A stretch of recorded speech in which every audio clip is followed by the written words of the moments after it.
मान्यवर, मैं शुरू से ही कहता था, जब से भारतीय जनता पार्टी की उत्तर प्रदेश की सरकार यहाँ पर है, लगातार पीडीएस समाज के लोगों को कैसे उनको जो संविधान प्रदत्त आरक्षण की व्यवस्था है उसको कैसे कमजोर किया जाए, कैसे उन्हें निष्प्रयोज किया जाए, इस पर बराबर कोई न कोई नियम बना करके वो पिछड़े और पीडीएस समाज के हकों को मारने का काम करते हैं।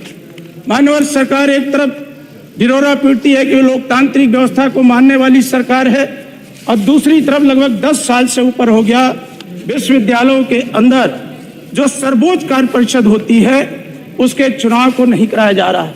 माननीय कुलपति महोदया के द्वारा जो नामित होते हैं, इसके बाद मानवर 3 या 4 सदस्य जो सीधे चुने जाते हैं और वही सबसे महत्वपूर्ण सदस्य होते हैं।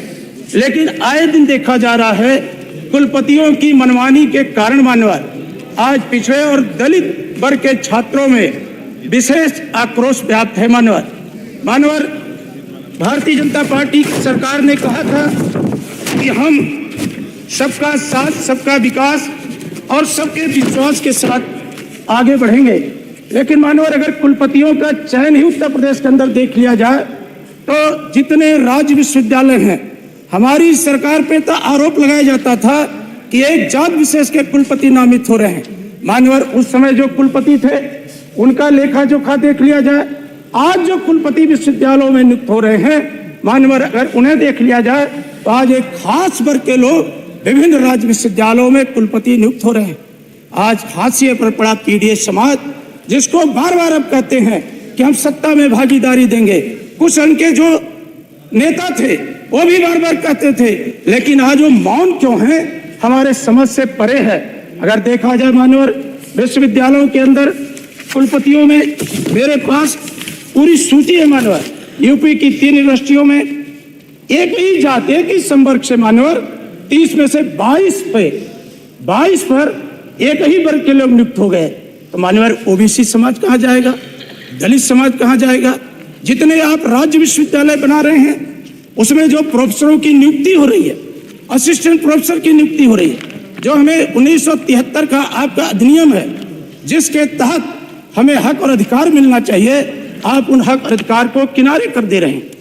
इस तरह से मानवर, आज पूरे अगर आप देखें मानवर, बाधा कृषि विश्वविद्यालय में कुलपति किस वर्ग से, संपूर्णानंद कृषि विश्वविद्यालय में कुलपति किस वर्ग से, रज्जू भैया, प्रोफेसर राजेंद्र भैया विश्वविद्यालय प्रयागराज में कुलपति किस वर्ग से, राजेश टंडन मुक्त विश्वविद्यालय प्रयागराज में कुलपति, चौधरी चरण सिंह विश्वविद्यालय मेरठ। अगर मानवर देखेंगे तो पूरी की पूरी हमारे पास लिस्ट है जो सरकार कहती है कि हम सभी वर्गों को साथ लेकर के चलना चाहते हैं, हम असमानता को दूर करना चाहते हैं, हम सामाजिक न्याय के पथ पर आगे बढ़ रहे हैं, हम बाबा साहब डॉक्टर भीमराव अंबेडकर को मानने वाले लोग हैं। क्या आपका यही मानने का तरीका है कि कुलपतियों के चयन में आप इतना बड़ा ओबीसी वर्ग, बड़े संघर्षों के बाद मंडल आयोग की सिफारिश से लागू हुई थी मानवर, आज उस वर्ग की क्या भागीदारी है, एससी वर्ग की क्या भागीदारी है? तो जब आप इसको पलटेंगे तो आपको स्वतः संज्ञान में आ जाएगा। आज जो ये मानवर कुलपति नियुक्त हो रहे हैं, ये जो असिस्टेंट प्रोफेसर की नियुक्ति कर रहे हैं या उसके नीचे जो नियुक्तियां हो रही है मानवर, उसमें व्यापक धांधली है, भ्रष्टाचार है।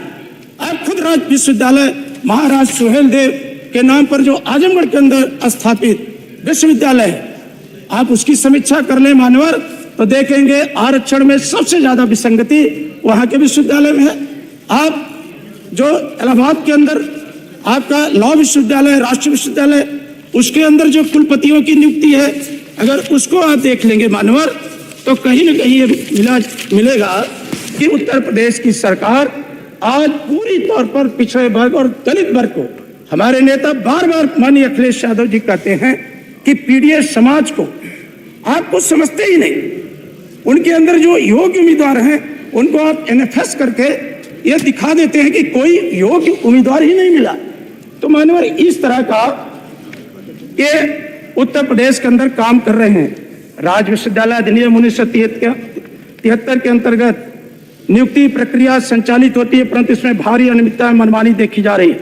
विशेष रूप से वाइस चांसलर असिस्टेंट प्रोफेसर की नियुक्ति में बड़े पैमाने पर भ्रष्टाचार और नियमों की अवहेलना पक्षपात हो रहा है। योग्य उम्मीदवारों को अवसर नहीं मिल रहा है, वरिष्ठता सूची का अवहेलना है। प्रदेश में वाइस चांसलर की नियुक्ति प्रक्रिया को राज्य विश्वविद्यालय अधिनियम 1973 के तहत संचालित किया जाता है, लेकिन इसमें अनियमितताएं पाई गई। वरिष्ठता सूची को दरकिनार कर जूनियर प्रोफेसर को वाइस चांसलर बना दिया जाता है, जबकि वरिष्ठ प्रोफेसर आजीवन प्रोफेसर के पद पर ही बने रहते हैं। वाइस चांसलर की नियुक्ति महामहिम राज्यपाल के माध्यम से होती है, किंतु इसमें भारी पक्षपात और मनमानी देखी गई है। वाइस चांसलर के पद पर अधिकतम 2 बार नियुक्ति पाने की सीमा निर्धारित है, लेकिन इसे बार बार माननीय उच्च शिक्षा मंत्री जी, एक तो आपके पास ऐसे कुलपति हैं, प्रावधान है कि 2 बार, आप तो उनको 5 बार से भी ज्यादा चांसलर वाइस चांसलर बना रहे हैं। आप अगर देखें नियमों का उल्लंघन, कुछ मामले मैं मानवर आपके सामने उल्लेख करना चाहता हूं। प्रथम नियुक्ति प्रोफेसर नरेंद्र बहादुर सिंह जी, प्रथम नियुक्ति राजा महेंद्र प्रताप सिंह विश्वविद्यालय अलीगढ़, द्वितीय नियुक्ति HBTU कानपुर, तृतीय नियुक्ति पुनः राजा महेंद्र प्रताप सिंह विश्वविद्यालय अलीगढ़, तीसरी बार नियुक्ति अधिनियम 1973 के विपरीत है, जिसमें अधिकतम जो मैंने माना था। दूसरे आपके एक प्रोफेसर हैं विनय कुमार पाठक, ना जाने आप इन पे क्यों इतना मेहरबान हैं। आप देखिए कितनी बार से आप इनको कुलपति बना करके रखे हैं। तो हमारा जो सीधा सीधा कहना है कि जो हमें संवैधानिक अधिकार मिला, जिसके तहत आप बार बार कहते हैं, आप जब केंद्रीय मंत्रिमंडल बनाते हैं तो आप उसमें भी दर्शाते हैं कि इतना ओबीसी वर्ग के हमने कैबिनेट मिनिस्टर बनाया है, इतना SC वर्ग के बनाया है, इतना ST, और जब राज्य मंत्रिमंडल के अंदर भी करते हैं तो आप आखिर कुलपतियों की नियुक्ति में इस तरह का भेदभाव क्यों कर रहे हैं? आखिर पीडीएस समाज की अनदेखी आप क्यों कर रहे हैं? तो हमारा मानना है कि भारतीय जनता पार्टी की कथनी और करनी में बड़ा अंतर दिखाई देता है, खासकर विश्वविद्यालयों को नियुक्तियों में। इसलिए मान्यवर, मैं आपके माध्यम से प्रार्थना करता हूं कि कुलपतियों की नियुक्ति से लेकर विश्वविद्यालयों में असिस्टेंट प्रोफेसर और निचले जितनी भी नियुक्तियां हैं उसकी निष्पक्ष जांच करा लें, जिसके कारण प्रतिभावान लोगों को, जिसको उस पद पे पहुंचना चाहिए मानवर योग्यता के अनुसार, उसकी अनदेखी करके सरकार और कुलपति मिल करके मनमानी तरीके से कुछ खास वर्ग को लाभ पहुंचाने के लिए नियमों को दरकिनार करके नियुक्ति कर रहे हैं। मानवर, उसकी जांच करा लें। यह विषय बहुत गंभीर विषय है मानवर, शिक्षा से जुड़ा है, राष्ट्र निर्माण और प्रदेश के निर्माण से जुड़ा है। इस पे मानवर मैं चाहता हूं कि 2 घंटे की अगर आप चर्चा मंजूर कर लें मानवर, तो दूध का दूध पानी का पानी हो जाए। बस मानवर, मेरा आपसे यही निवेदन है। चलिए डॉक्टर साहब, जो बात माननीय संग्राम जी ने ना कही हो वो आप बता दो।